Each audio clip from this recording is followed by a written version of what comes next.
How does a playwright turn a personal narrative about Muslim identity in America and a father-son relationship into a novel? Ayad Akhtar will join us to talk about his new book, Homeland, Elegies. How can or should political leaders respond to violence? The Times' national editor, Marc Lacey, will be here to talk about two books, Cry Havoc and The Violence Inside Us. Elizabeth Harris will have an update from the publishing world. Plus, our critics will join us for the latest in literary criticism. This is the Book Review Podcast from the New York Times. It's September 18th. I'm Pamela Paul.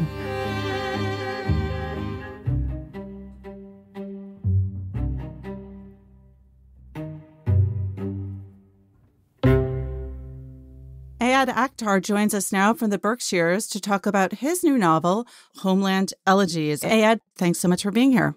Oh, it's my pleasure. Thank you for having me. So this is a really interesting book. One of the most interesting things about it, and we'll just start right here, is that it says on the cover that it's a novel. It's a very unusual kind of novel. Can you talk a little bit about in what ways it's fiction and in what ways maybe a little not fiction?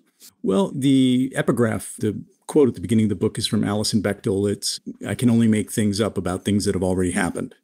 As a writer of fiction, as a writer of plays, I mean, I wouldn't know how to really write a memoir. I wouldn't even necessarily want to write a memoir because the truth that I'm after is a truth that is beyond my particularity. I'd like, obviously, to try to, touch something that's, at least in this case, in this book, I'd like to say something about our country, and not just about myself. But I felt that in this time where the boundary between truth and fiction has collapsed, that writing that line inside the book would be a vivid way of engaging with a reader that is enthralled by breaking news and absorbed by the Instagram scroll. So I was looking for a form that was confusing, but, to try to express this moment where a good story has become a substitute for the truth. All right, I'm going to ask many more questions, I think, about that relationship between truth and untruth, and reality and unreality.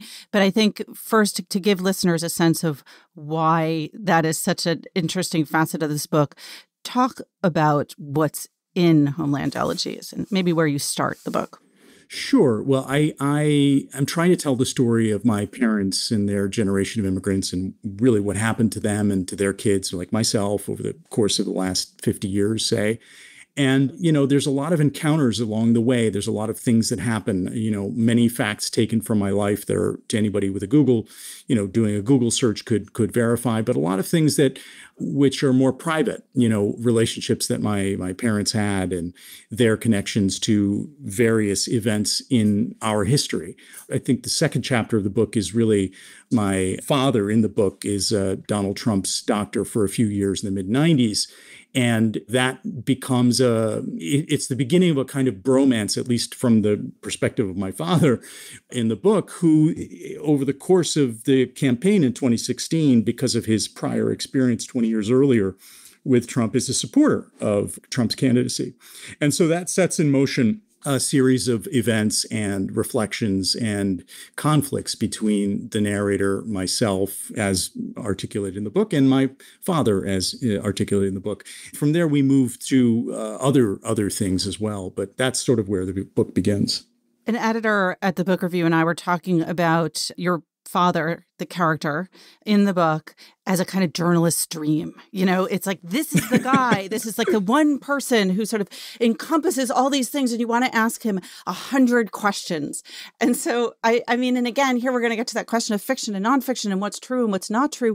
But was that a little bit your goal? Like, this character, this complex man who's an accomplished physician and a Donald Trump supporter, at least at the beginning, like, I don't know. What were you trying to get at with your father as a character? This book emerged for me, the death of my mother and Donald Trump's election, and my father sort of showing signs of decline, and a recognition that something had happened to our country, and that I wanted to talk about that. I wanted to express that. I wanted to investigate that. And again, as I said earlier, the collapse of truth and fiction to me felt an important part of this. The way that entertainment has become a substitute for politics, it's become a substitute for thought, and that's not just on the right. It's everywhere. It's run amok in our society. So wanting to express all of that, it was clear to me I would have to use the raw material of my own life to tell this story, and the raw material of the lives of my parents. Obviously, as I say at the front of the book, it's a novel. So there's, as a dramatist, I'm of course deforming things to sharpen conflict, and I'm creating all kinds of opportunities for compositing characters and elaborations and compressions. But fundamentally, what I really wanted to do was to, through the prism of my family and my own experience, to sort of tell a story that was going to be, I hope, large enough to encompass our experience today. So all of the sides of our political divide had to be part of it. Was it freeing to be able to explore this in fiction, that you didn't have to hold to all of the exact details of your father's life and his relationships? Yes, it was incredibly liberating. But I think, I think in a way, I'm not sure I had the craft to be able to pull it off before now. Like, I think that there was a freedom that I could imagine, but I just couldn't make it work on the page. And somehow, I'm not sure why exactly, but it sort of seemed to come together in this book. So you mentioned that you began this book after the death of your mother. Correct me if I'm wrong, but I think you also started working on your last play, Junk, which was at Lincoln Center at around that time too. And I'm curious if you were working on the two projects simultaneously. We had done a production of Junk in La Jolla at the Playhouse, and my mother passed away after that. And then the production that happened on Broadway was post my mother's passing. But it wasn't really until that whole sequence of, writing that play and getting it up on Broadway that was over that I started writing this book. And in many ways, this book is a commentary on that experience. In the book, I write a play called The Merchant of Debt, which is, substantially the inspiration for Junk. So there's an overlap, but it's not direct. Well, there's an overlap also in terms of subject matter in certain ways. In other ways, kind of a departure, it seems to me. So Junk, for those who didn't see it, was about junk bonds and the sort of finance in the 1980s. And at that time, you gave an interview to the New York Times in which you said that identity politics on both sides has the nation consumed and distracted from the real story. Money is what's happening. And I'm curious, since when a lot of people describing this novel speak of it as a book about identity, if you still believe that in terms of identity politics and kind of money being at the root. I do. I think that the real story is the economic transformations that are now on steroids because of the pandemic. The transfer of wealth, which was already happening at an extraordinary pace, has been exponentially increased. I think I worry that we're going to see some very, very significant fallout from all of this. And hopefully that will lead to some meaningful understanding of what needs to change. But I'm not sure. While I do believe that, all of the questions around rights and everything are really critical and important to our lives as citizens in this country, it's not actually what the real story is. A lot of people, when they talk about Muslims in America and Muslim Americans, think about 9/11 as kind of like the one inflection point. Maybe then Trump's election is kind of the next one.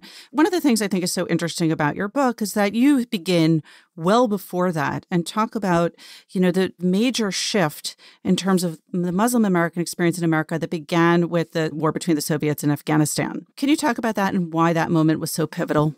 It's interesting. I came of age, or at least I was a young boy, sort of coming into the first awakening of political consciousness at a time when the United States was supporting so-called freedom fighters against the Soviets in Afghanistan. Of course, many of those people ended up becoming the Taliban and other sort of militant Islamic groups. And so the contradiction, or the sort of odd foreign policy missteps that led from our support to 9/11. It's one of the threads of the book, and it's an important part of understanding, I think, why the Muslim world in some cases has evinced hostility toward some aspects of Western influence. And again, it's stuff that the book goes into, but it obviously predates 9/11. I think one of the big paradoxes of my experience as an American is the sort of confusion that people have around how 9/11 happened and why it happened. For those of us who have been dealing with American foreign policy for a long time, it was never really that much of a surprise, however horrible it was. Again, all of those paradoxes are part of the texture of the novel. Another thing that I think, again, a lot of Americans tend to oversimplify, but you really get at the complexities in the book, is that, of course, not all Muslim Americans agree with one another. Not all Pakistani Americans agree with one another. And you describe in great detail a lot of the arguments among Pakistanis, Pakistani Americans, and Muslims. One example stood out in particular, which is your experience reading the book, The Satanic Verses. Can you talk about sort of when you encountered that book and what your reaction was, and then the reaction of others you knew, including a professor you write about at great length in the book? Satanic Verses remains a singular experience in my life reading that book. It was the first time I encountered so much of the magic of fiction, both self-recognition in terms of reading names and smells and sounds and a kind of reality that I knew that I'd never seen depicted and never read depicted, but also the pyrotechnics, Rushdie's pyrotechnics in the book. I'd never encountered magical realism before or never read a metafiction, and all of that stuff sort of coalesced. I was 18 at the time, and it really made me despair that I would ever be able to be a novelist because I couldn't imagine writing something so encompassing and so powerful. That was my reaction on the one hand, but, there were very, very different, strong, opposite reactions, sometimes in my own family. In the book, I have an aunt who is a professor at UConn, and she's delighted when I tell her that I'm reading Rushdie because she thinks I'm going to tell her that I'm reading The Midnight's Children. But then when I say that I'm reading Satanic Verses, and I'm in my early 20s at that time, she goes on a very long diatribe about what a terrible work it is and how Rushdie is really an imposter and has betrayed the community. And that becomes an excuse in the book to discuss some of the legacy of dealing with the prophet in fiction and in intellectual life in the Muslim community. It runs the gamut. Rushdie, Salman read the book and was kind enough after reading that long section that in which my aunt excoriates him to give me a nice blurb. But I remember him. I was going to bring that up. So, speaking of meta, there he is on the back. And what he says is it's an unflinchingly honest self-portrait by a brilliant Muslim American writer. And beyond that, an unsparing examination of both sides of that fraught, hyphenated reality. And I remember him saying to me that, after reading it, that it was a hard book for him to read and not just because he's in it, but also because the things that I'm writing about are things that we've both experienced, and it's not always easy to revisit that stuff. I mean, you write a lot of sensitive material, not in quite the same way as in the Satanic Verses, because it's not a dream sequence, obviously, but you're writing very openly about Islam and about your experience and relationship with Islam as a religion. Part of me is like, should we worry? Does making this fiction, making it a novel, kind of make that kind of criticism easier? I don't think so. I don't think that calling it a novel would change anything. I mean, obviously it didn't change it for Salman. I think in my case, I feel that what I'm saying in the book, while, complicated for some to hear, and I have been advised by those close to me in some cases to sort of take out some of those sections. And of course I can't, I won't, but I would like to think that I have some idea of what the line is and that I'm not stepping on that line yet. I think one of the jobs of an artist is to question the sort of prevailing agreements that the societies that they live in come to. And I'd like to think that the book is at least participating in that process in some way. Salman Rushdie describes you in his blurb as a hyphenate. You're also another kind of hyphenate besides being a Muslim American, in that you're a playwright, you're a novelist, you've worked on TV pilots and screenplays. How do you choose your form? And is there one that you sort of feel most at home in? I mean, if someone sort of met you for the first time and said, "What are you?" What would your answer be? I'd probably offer a pretentious response because that's what I tend to do as a first blush. But I'm a dramatic storyteller, really. Whether it's a novelistic form or it's a play or it's an audiovisual movie, TV, I'm interested in those strong dramatic movements where you move a character from one pole to its opposite, where in the process of moving the character in that direction, the character undergoes what Aristotle would call recognitions and reversals, right? And to me, that's the hallmark of great storytelling. That's when energy is really moving through a story, is when you have those kinds of oppositions happening. So irrespective whether I'm doing it in prose or whether I'm doing it in dialogue or whether I'm doing it in images, that's what I like to think. I often get asked the question, do I like writing fiction more or plays? And my response is that what I love about writing fiction is that I get to do it by myself. And that's what I hate about it. And what I love about writing plays is that I get to do it with other people. And that's what I hate about that. So it's a way of sort of doing both, like I get to do one and do the other, then go back. And for me, it seems to work out well. Oh, well, as a journalist / book author, I have a version of that very same answer when people ask about writing articles versus writing books. Right. There's something to like and hate in everything. So it sounds like, though, from your answer that there was never any question of doing this as a book of essays, say, or a book of memoir, because you wouldn't have that same ability or freedom to storytell. Yeah, I wouldn't even know how to frame a thought.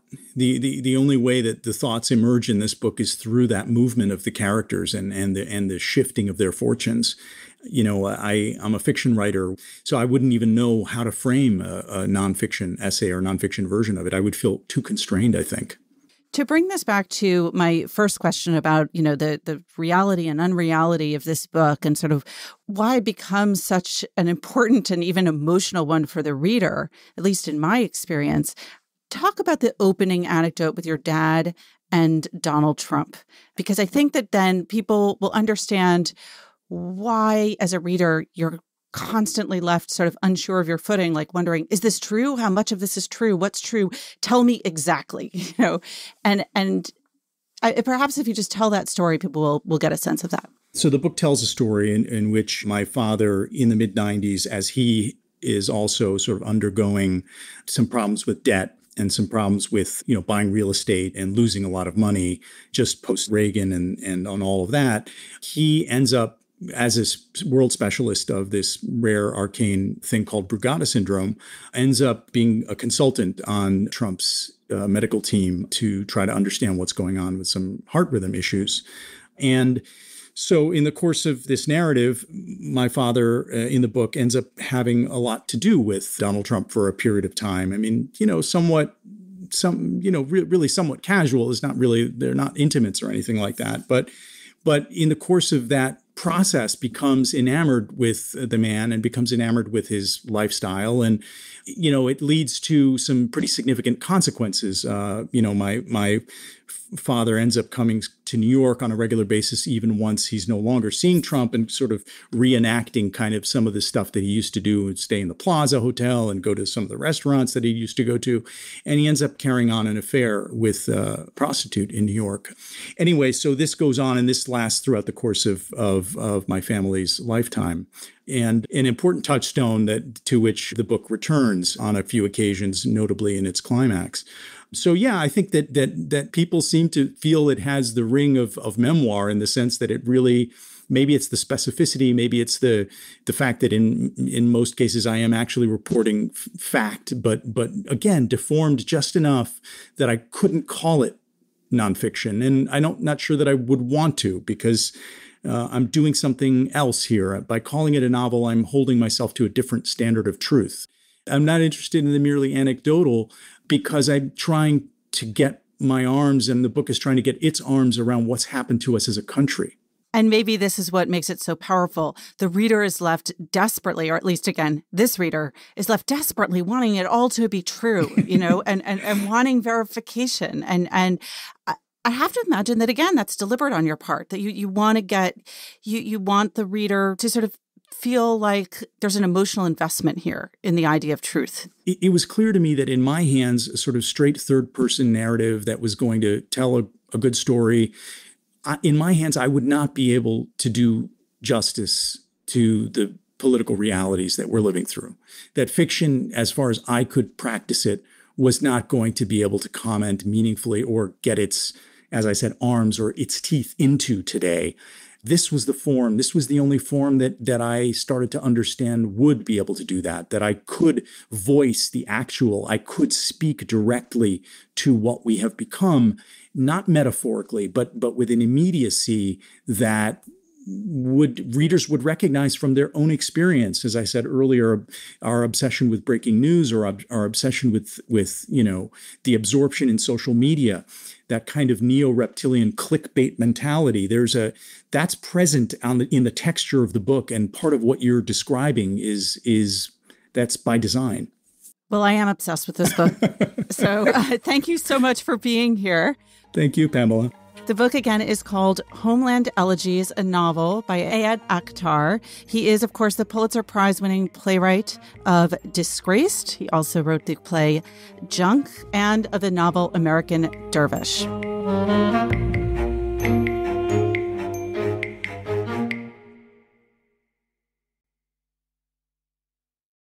Marc Lacey joins us now from Montclair, New Jersey. He is the national editor of the New York Times, and this week he reviews two books for us, Cry Havoc, Charlottesville and Democracy Under Siege by Michael Signer, and The Violence Inside Us, A Brief History of an Ongoing American Tragedy by Chris Murphy. Marc, thanks for being here. Good to be with you. I'm going to start with a basic non-book question, and that is one that I know the answer to, but it took me a while to figure it out. What is the National Desk? So the National Desk basically covers everything outside of the New York City area and everything within the United States. And so we cover all manner of stories, from light features to very dire, serious news stories. And we have people scattered all over the country, and they're in every big city, they're in smaller towns, and basically no day is the same because the country changes, every day, every week. And it's an exciting desk to be on. So it's basically the entire country, minus the metropolitan area, which is kind of New York, New Jersey, Connecticut, minus a little bit Washington, D.C., right? And minus politics. Right, exactly. We cover Washington as a city, and then the Washington Bureau covers the federal government. Politics is a desk that starts up every 4 years to cover the presidential election. So we're basically covering the big issues of the country. We're covering today, for instance, we have people in the middle of the wildfires all across the West. We're at the protests every night. So some of it is geographical, and some of it is traveling the country, trying to explain the issues that really animate the country. So this sounds very simple and easy. How has quarantine made things more difficult? Well, quarantine for our reporters, often they work out of their homes. So not much of a change as far as their work setup.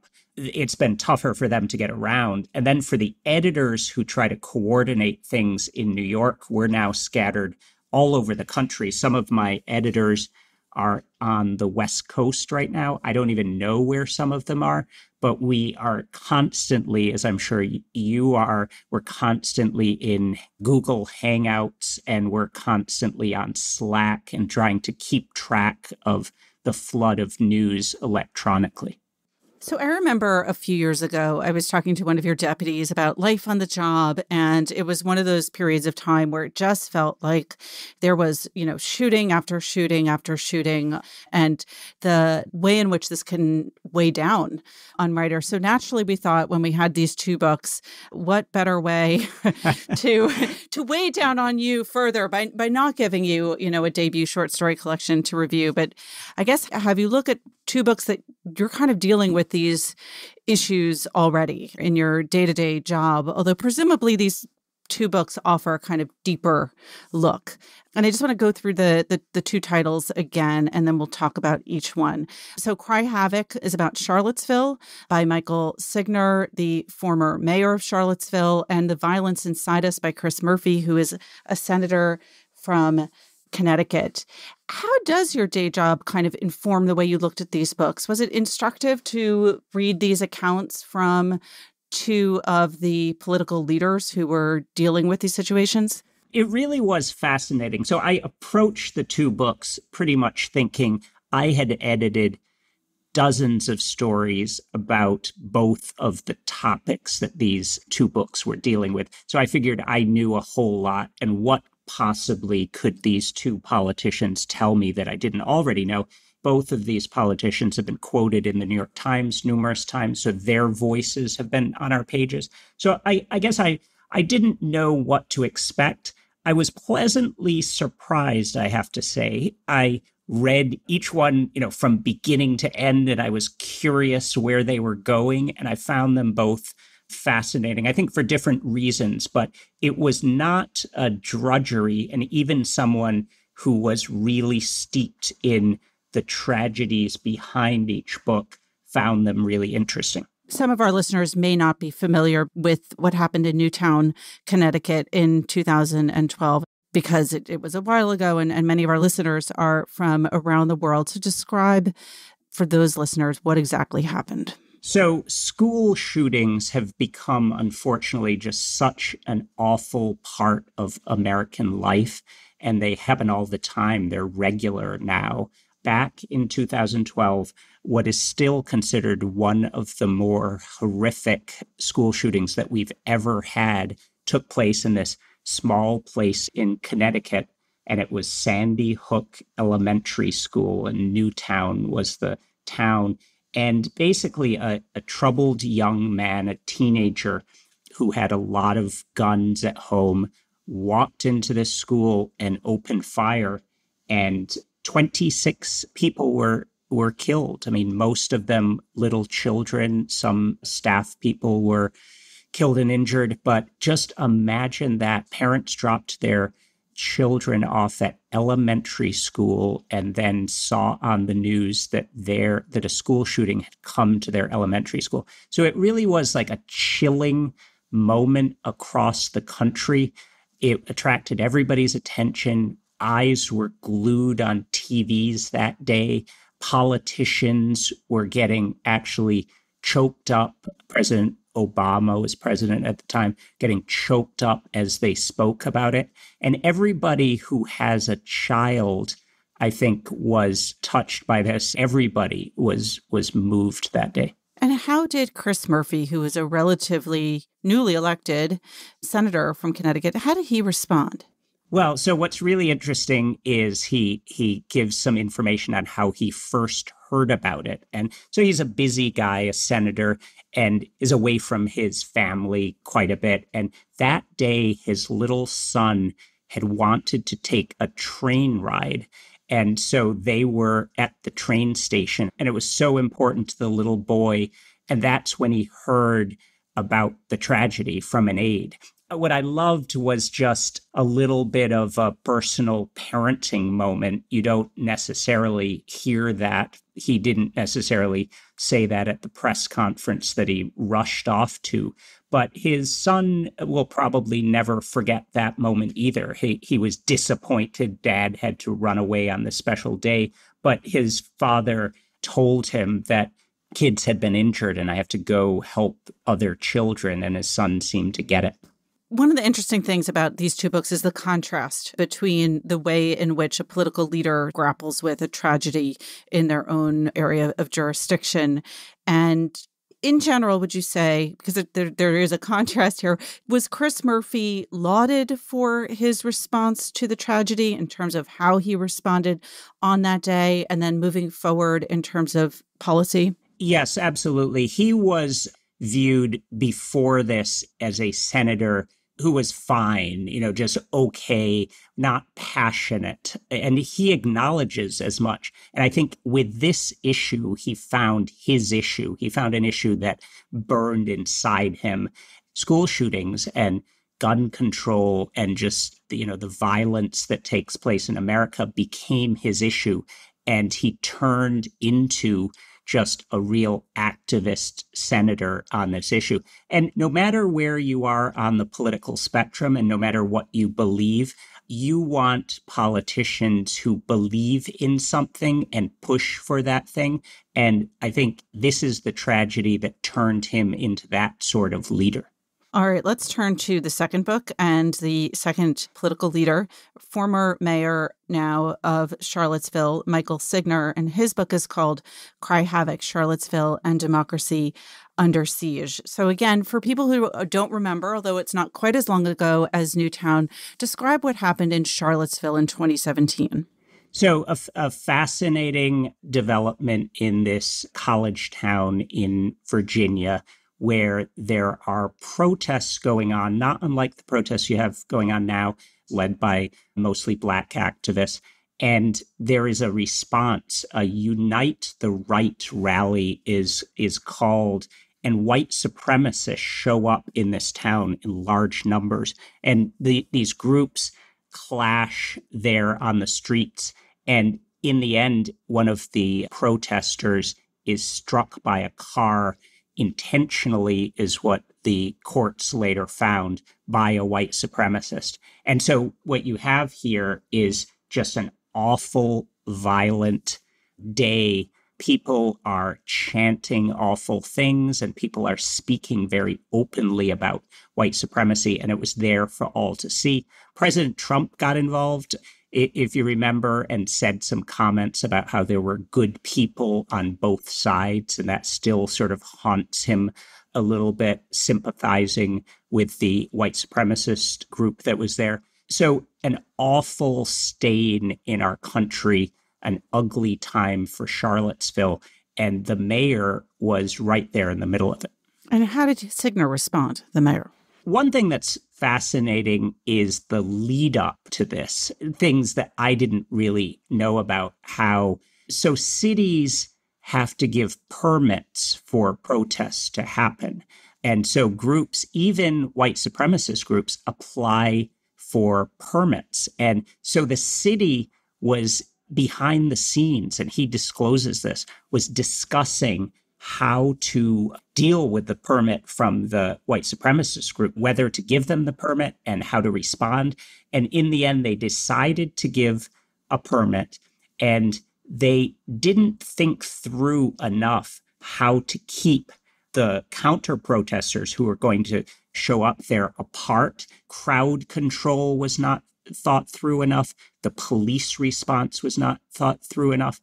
And basically, he walks you through, just from a local government perspective, how something as routine as some people planning a rally can turn into an ugly national story, international story that really changes the image of the town. It's obvious that race was a major factor in Charlottesville. Both of these political leaders are white. Might not be as clear in what ways race played out in the situation with Chris Murphy, but you, in your review, point out that both of them had to deal with issues around race among their constituents. Can you describe a little bit more how that played out for both men? So in Charlottesville, the push to remove Confederate monuments was really pushed by Black residents of Charlottesville who felt very marginalized. The mayor was white, and the mayor did not really support the effort to move the monuments. He sided with people who thought there should be other monuments put up to honor Black residents, but that it would be erasing an aspect of Charlottesville and Virginia's history to just get rid of them. And so he found himself criticized by Black residents, not all Black residents. There was some disagreement among Black residents of the town, but he found himself really at loggerheads with Black residents of Charlottesville. He later found himself targeted by right-wing white supremacists. He found himself criticized by everyone and blamed for this by everyone. And his account is really a warts and all acknowledgement of what went wrong. He comes across as a well-meaning guy, very bright guy. He's a political theorist, but someone, in my view, ill-prepared for handling this and not astute politically is what comes across. In the case of the shooting in Connecticut, the gunman was white. Most, if not all, of the victims were white.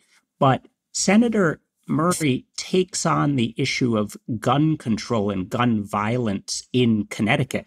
And a whole lot of that gun violence that happens in urban areas. So he's showing up in cities as this new convert to gun violence. And Black residents are saying, where have you been?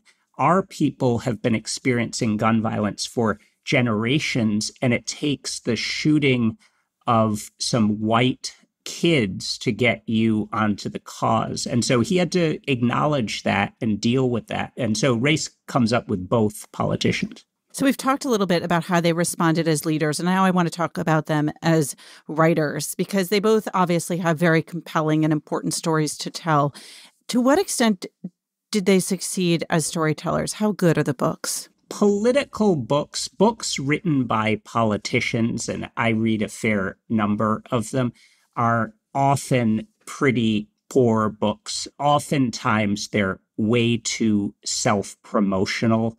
You can tell they're written really quickly. The ideas in them are, if there is an idea, it's about, look how great I am, and I ought to get an even higher office than the one I have now. So that's most books. I thought both these books were full of ideas, and they were well organized, and they were crisply written. And so Senator Murphy's book was really about violence in general. He starts out with this tale of him as a kid getting in a childhood fist fight. And I think he didn't do well in that. But it's really about how all of us have violent impulses in us, and how having guns around makes things just a whole lot worse. And there was a lot of research in the book. He has become a real expert on the issue. And so the book is like, if you have to read one book on the gun debate in America, this isn't a bad one to start with. You're going to get a whole lot of information.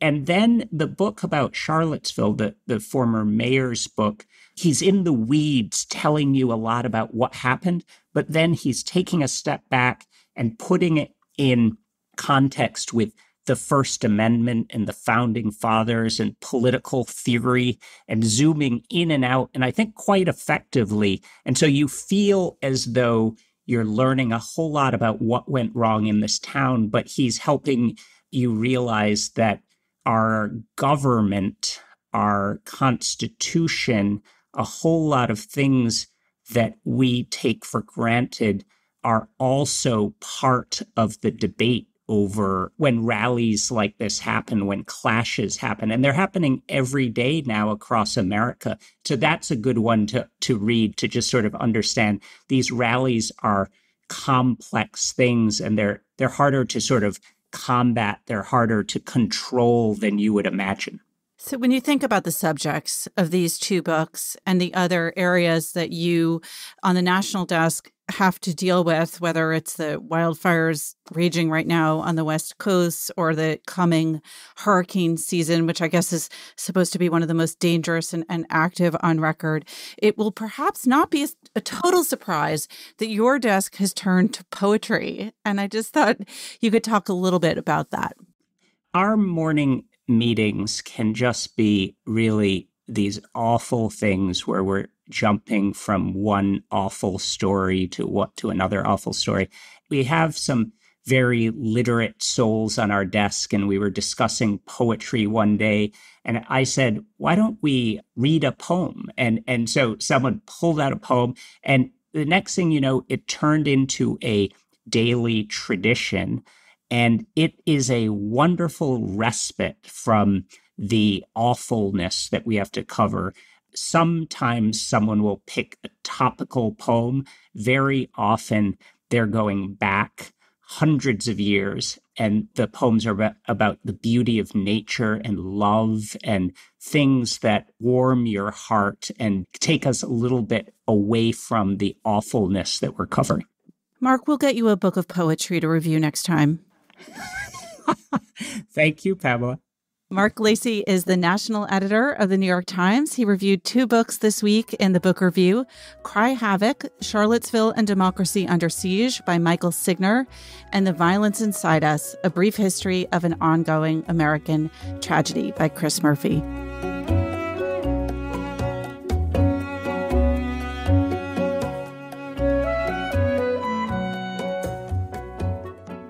Elizabeth Harris joins us now to talk about what is going on in the world of publishing. Liz, thanks for being here. Hi, Pamela. How are you? What is new? Well, the biggest news this week is that President Obama's presidential memoir, A Promised Land, is going to be published shortly after the election on November 17th. And the demand for this book is going to be enormous. They're printing 3 million copies.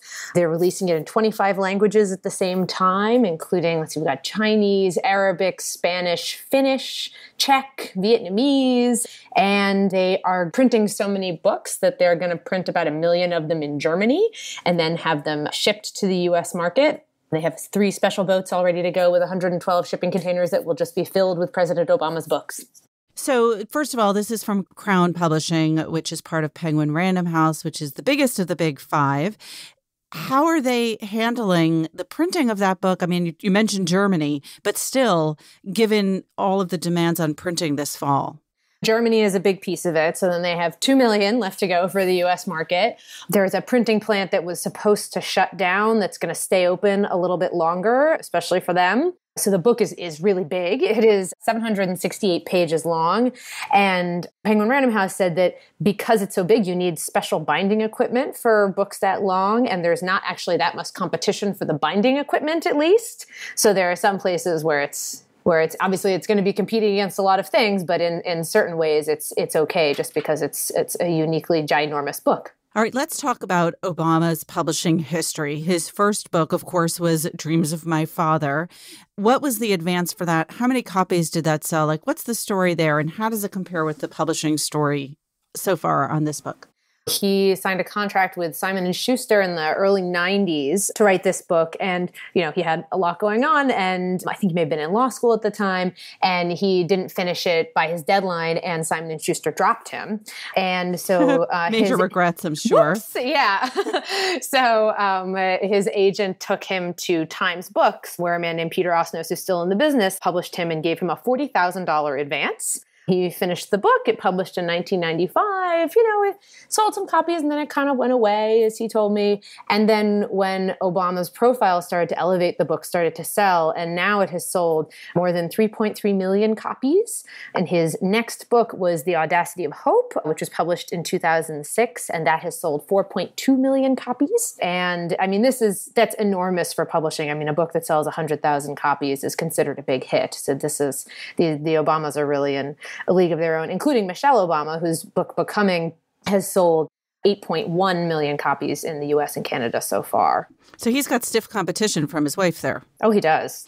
Final thing, the timing, because I imagine many people, partisans, people who are pro-Biden, were pro-Obama, would have wanted this book to come out before the election and somehow tip the election. That's not what Barack Obama is planning to do. Why?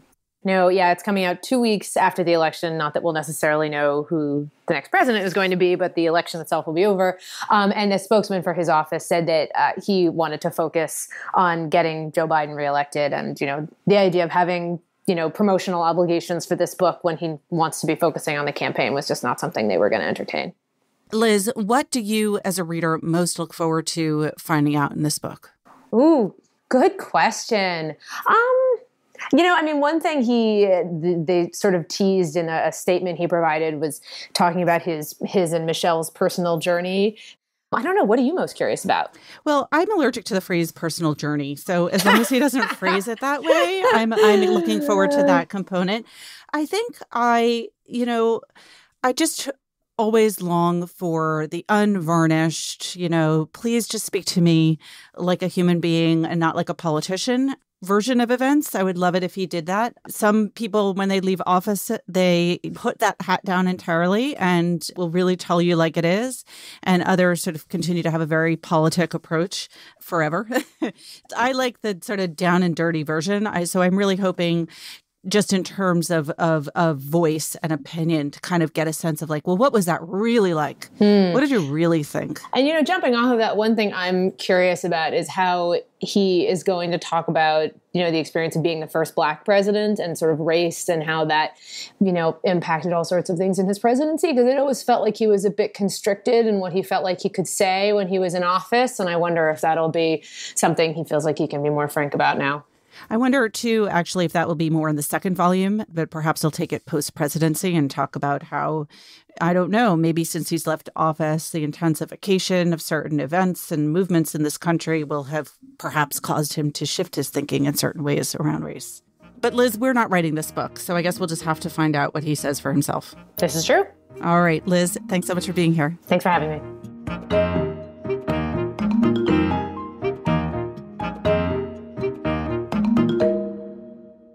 Joining us now to talk about the latest in literary criticism, we have Dwight Garner and John Williams. Hey, guys. Hey, everybody. Hi, Pamela. Some people may not know that John Williams wears about 14 hats, but his three major hats when it comes to this podcast are A, assisting in the production and running of trains, which is extremely helpful.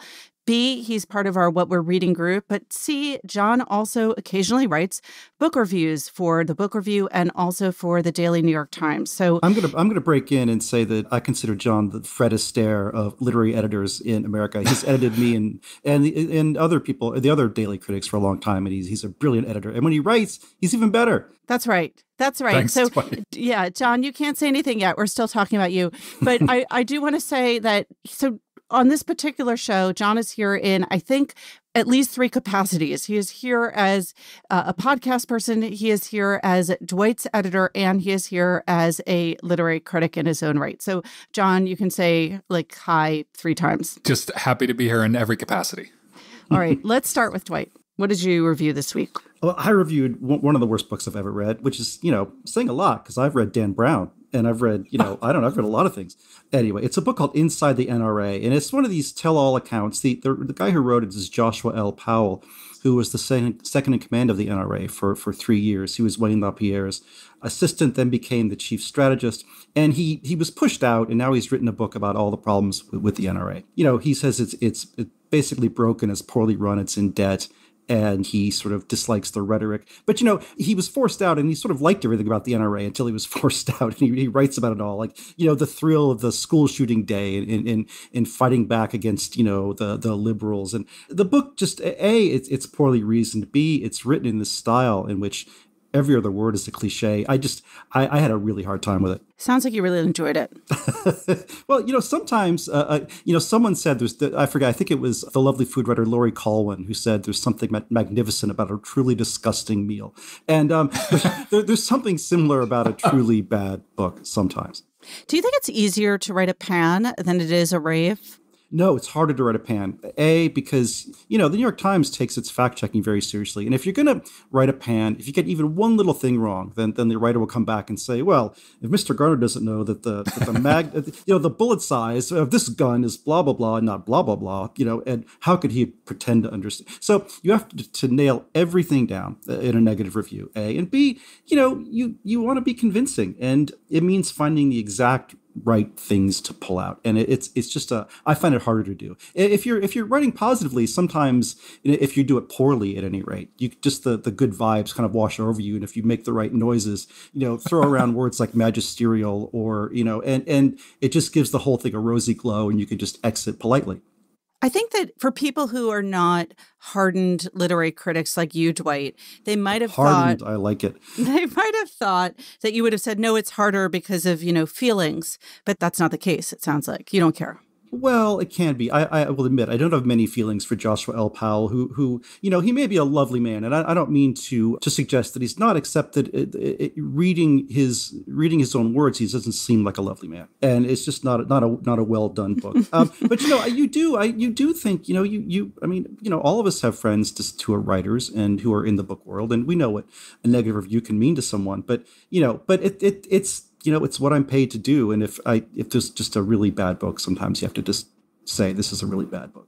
Another difficult thing about writing a negative review is that you have to quote really well, because as someone said, I think Clive James, a negative review won't stick unless you really prove to the reader by pulling out some truly bad quotes and that kind of thing. Like a bad review can hurt you unless you're quoted horribly. Although I will say, I was listening to a podcast the other day. It was, oh God, this liberal conservative podcast. Mickey Kaus is the conservative, and Robert Wright is the liberal on the Wright Kaus podcast that I listen to once in a while. And they said something that interested me. They said whenever they're reading a review written by anyone, the language that the reviewer says, look at this, it's great, never seems great to them. And when someone prints something terrible and says, look at this, it's terrible, they never feel like that's terrible either. And I wonder if you guys agree with that.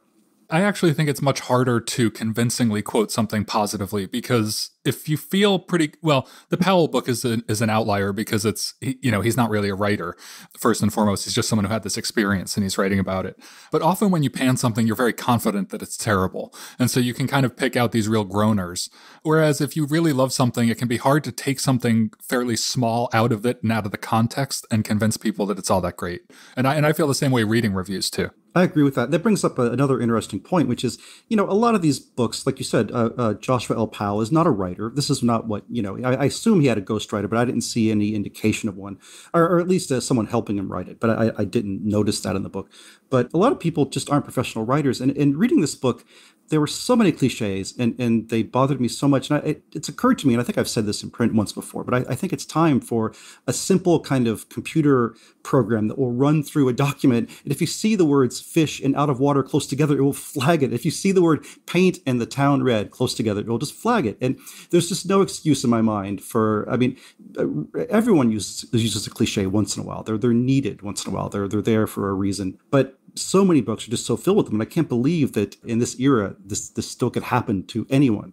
I have two things to say about cliches. First of all, the kind of cliche that you're talking about, the idiomatic expression, I think I've probably talked about this on the podcast before, but I have a very hard time remembering those correctly. So I get them wrong. And I'm wondering if that's like 2 counts against me to use a cliche, but to use it improperly, like I'm translating from another language. We're going to paint the town green. That's exactly it. That's the kind of stupid thing I'd say. But the other thing I want to say in terms of cliche is that I find it harder to avoid cliche in a positive review than in a negative review. And in that sense, I find it easier to write a negative review than a positive one because it's hard to gush with just, without just sounding like another person saying, I love this thing. That's a really good point. Go ahead, John. No, I just have to agree. And Dwight's very convincing about his feelings and he's been doing this for a while. He's great at it. I personally feel kind of the opposite, which is that if I really love something, I feel hesitant about convincing people like I'm not going to be able to do it well. And when I hate something, I have this kind of glee. And it's much easier for me to write a pan, even though I don't do it that often. Here's what it is, John, maybe. Maybe it is that the people who grow up to write book reviews are the kind of people that other people were mean to when they were little. And so it's like, this is the revenge. This is finally, your chance. Suddenly I see my memoir coming into view. All right. Did you love what you wrote about this week, John? I did, actually. And for that reason, a couple of people nicely at work have said, oh, that was a great review today. And I was like, really? Because I liked the book a lot and I really didn't feel like I had conveyed what the book was. It's an interesting object. It's called The Bass Rock by Evie Wyld, W-Y-L-D. She's a British/Australian writer, I think born in London, raised in Britain and Australia, now living in London. It's her third book. She's a really talented writer and it's structurally very innovative, as all of her novels have been. She kind of hops around through 3 very different time periods. One is more or less the present day, where this woman nearing 40, but who sort of has a more early 20s drifting quality to her, is staying at a family house. Her grandmother has recently died, and so she's staying at this big house on the coast of Scotland while it's on the market to sell. Kind of doing the family a favor in house sitting, but also they're doing her a favor because she's so adrift. So this gives her something to do to kind of inventory the house and keep an eye on it. Then we go back to post-World War II, where her grandmother, Ruth, is living in the house and adjusting to being the wife of a widower who has 2 sons, and she's helping to raise them, and she's adjusting to the locals, who are kind of these boorish guys. And then we go way, way back. All the British reviews have said the 1700s. I think it might be even earlier than that. It's not specified in the book. It's around the same coastal area, and there's a young girl named Sarah who's going to be burned for being a witch, and a local man rescues her and runs away with her and his son. And the son sort of falls in love with her in a way. He sentimentalizes this future with her in his daydreams, and that doesn't end well. The real grim subject matter of the book is the perennial use of male violence against women. There are these great interstitial sort of 2-page things throughout the book that are just these anonymous portraits of people being, women, very eerie. Some of them are just being chased. Some of them are murdered. But it just gives this air over the whole book of this menace, which is all to say that all of that makes it sound both grim and kind of difficult, but it's the opposite of all those things. It's remarkably funny, believe it or not. The modern day woman has this friend and they're very quippy together and make jokes. The World War II sections are sort of a very traditional narrative story that you can get absorbed in, almost like a not too closely to McEwan, but like an Ian McEwan reader would really love it. So there are all these conventional pleasures as you read through the book, but she does a lot of interesting things that you don't quite know how she gets away with it. She's a bit of a magician, I think, and a beautiful writer as well. So yeah, I think she's about 40 years old herself. I think her profile overseas is a bit higher than it is here. As tempted as I am to return to the question of negative versus positive reviews, I want to share a question that comes from one of our listeners. This is from Brianna Lind, and she wrote a note in with saying some nice things, but also asking this question. She writes, "There is one thing I've been thinking about recently. I tend to read mostly nonfiction, but during the pandemic, I found myself reading more fiction than normal, and I've become really obsessed with point of view in fiction. And by that, I mean that I realize that my first instinct whenever I encounter a book read in the first person is to toss the book aside. I'll just get so annoyed." There's some italics there. "I know the first person can be done well, of course, but mostly it just makes me wonder why the author chose to write the book like that. Am I alone in this? I'd love to hear if any of the book critics or you have any personal passions about voice, and if you do, how do you power through to still enjoy a book?" Thoughts? Well, I'll say that the sense she's expressing is certainly rings true to a lot of people. My wife is one of the great readers I've ever met, and she prefers third person voice and third person omniscient voices. It's much more magisterial, and a writer can float between characters, and you have the point of view of God. For me, however, I grew up loving those first-person, largely American voices, Huckleberry Finn, Walt Whitman, Jack Kerouac, Emily Dickinson. Those were the writers that really sort of made me want to be a writer and a reader. So I'm a first-person guy. I mean, of course I love novels that work and have many different kinds of narrators and narration, but I think I'm just the opposite. This was a somewhat interesting question at the time for me because that book I was just describing actually switches between third and first person a bit throughout. You gave us a little heads up that you were going to be asking this question, so I looked at my shelves really quickly over the last little bit this morning. And it's true that I think the majority of books I own are probably written in the third person. And I was going to use some of the same exact language Dwight did about the point of view of God and the magisterialness. And I do think that there's a sense that like the greatest literature is told from 60,000 feet. But there are definitely exceptions to that for me, and I don't have a strong preference one way or another. Some of my favorite books are told in the first person. Look at Me by Anita Brookner, Richard Ford's Frank Bascom novels, especially the first two of them, which I really like. And then I also think it's really useful for comic novels for some reason. I think of Money by Martin Amis or Homeland by Sam Lipsyte. And these sort of, if you can really it's a difficult thing to do, but if you can nail a character's comic voice, then telling it in the first person has this very, chummy, insidery, I think extra funny flavor to it. For some reason, it feels British in the way you're describing it, or maybe it's just because I'm thinking about that Martin Amis book. No, I mean, Brookner and Waiting for the Barbarians by J.M. Coetzee is another one that's told from the point of view of this, this guy who's witnessing. There's also that sense of witnessing. Like if you're an outsider viewing a certain society or situation, it can be very effective to have someone's thoughts as they get jarred by the whole thing. So I don't know. I think it's a complicated thing. I guess if a book is averagely written, I can see why first person would be more annoying than third person, because it seems maybe a little bit lazier, and also you can get annoyed with the narrator a little bit more than you can with sort of an authorial eye or voice. You know what I like, John? I like that phrase you just used, averagely written. Can you write that? Can you write that in a review, please? There should be a shelf in the bookstore. Just that should be a section. Straight down the middle. Yeah, back when there were magazines and magazine launches, a friend of mine wanted to launch a magazine called Adequate. Where it would just be like, the sort of guiding principle would be like, this is fine. It's nothing to like rave about. It's not terrible. It's not going to harm you, but it's okay. And that would have been the magazine. I feel like actually right now where the world is, Adequate would be pretty good. Adequate would be a really nice goal. Mm-hmm. We're definitely grading on a curve these days. All right, let's go for Adequate next week. Let's run down the titles again. Dwight, you reviewed? I reviewed Inside the NRA. The subtitle is A Tell-All Account of Corruption, Greed, and Paranoia Within the Most Powerful Political Group in America by Joshua L. Powell. And I reviewed very, very differently from that, The Bass Rock, the new novel by Evie Wilde. Thanks, guys. Thanks, Pamela.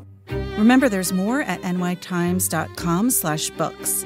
And you can always write to us at books@nytimes.com. I write back, not right away, but I do. The Book Review Podcast is produced by the great Pedro Rosado from Headstepper Media, with a major assist from my colleague John Williams. Thanks for listening. For the New York Times, I'm Pamela Paul.